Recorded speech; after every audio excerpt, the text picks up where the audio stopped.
Hello, this is Running Robert, and today we're going to be talking about the SCYNEXIS SCYX full year 2023 summary. Today is the 1st of April 2024, and in the summary, we're going to be looking at the bullish and the bearish parts of everything going on with the company. So, I generally do small cap pharma, I do some games, I do some large cap pharma. Hey, why not? So, if you like what I'm doing, please like and subscribe. It helps out a lot, and thank you. So, disclaimer is the company remains on my watch list, and I'm going to pretty much go into really what I think at the very end of this company and kind of make a determination if I'm going to sit in the sidelines or if I'm going to get involved. So I'm an amateur investor, and any advice given should be followed up by due diligence, and any information given is valid for today, the 1st of April, and the slideshow will not be updated, but as there's new news, new slideshow. So let's cut to the chase. Mario and the drug. So the only news, and this from the 10K, directly copied and pasted from it, in response to the clinical hold on the clinical study by the FDA due to the possible beta-lactam cross-contamination, we have entered into certain new manufacturing agreements with third-party contract manufacturers to begin producing new batches, which we believe will allow us to lift the clinical hold and restart our impacted clinical studies. Yeah, that's pretty simple. So, and if they are able to do that and there's no contamination, I don't see any reason why that they will not be able to lift the studies as soon as ready. Now, it appears that this is a new path forward. However, without timing, these events are unsure when the trial is going to restart. As a new manufacturer, there's a lot of stuff that you need to be able to do. So one, you got to get the process and be able to copy it, which means you need to make sure you have all the right equipment, order new equipment, get everything there. You got to run it successfully. And these are called normally engineering runs. So these are kind of like the base runs. Hey, we got our formulation. This is how it's going through the process. At the end, we're going to do the quality control. And then you probably need to run the real batches. So that they could use an engineering batch for a clinical study, it can't happen. But obviously, they will still need to run the real batches that they're going to have to do because it is a approved product. And then they're going to hold them for stability testing. And stability testing is like 6 months to a year. So again, you can see that it's a process is moving, but just how quickly it's going to move is going to be the question. So the original deal was signed in March of 2023. I wrote and I did a summary in which the deal was well beyond fair, and I really wondered what GSK was smoking when they did it.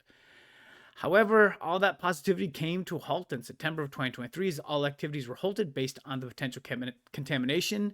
And then towards the beginning of this year, the deal between SCYNEXIS and GSK was altered based on the delay in commercialization. So I give props to GSK. I still wonder what they're smoking, but they're continuing on with the deal.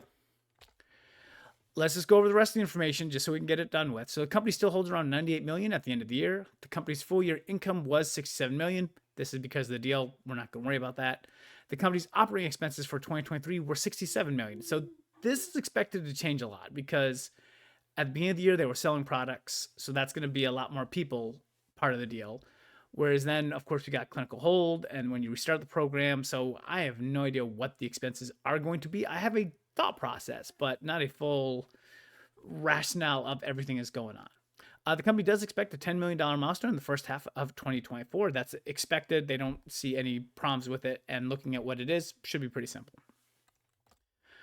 But the investment thesis, it's still all about the Mario study. So the company will receive a total of $37 million for the restart and completion of Mario. So that's very positive. $37 million is a good amount of cash for sure. The company will still receive $49 million for approval of the new indication and $57 million for sales of that indication. Again, this drug is an approved drug on the market. This is expanding its indication. So again, I think once they get the contamination thing set to bed, there should be no issue. If the study is successful, these two milestones should hit. There are milestone payments for sales. We're not going to worry about them. That's looking way too far in the future at the moment. And the market cap currently sits about 55 million as of the 1st of April. I'm using this from Seeking Alpha and a 147 stock price. So I think the company has around 2 years of cash on hand. However, I believe that Mario will finish in 2024. Approval won't be until 2025, so it's going to be close. However, when the company receives approval and for sale, it's going to be flushed with an abundance of cash, which will make it smooth sailing. However, getting to that point is going to be the hard part. And that's really what I'm looking at.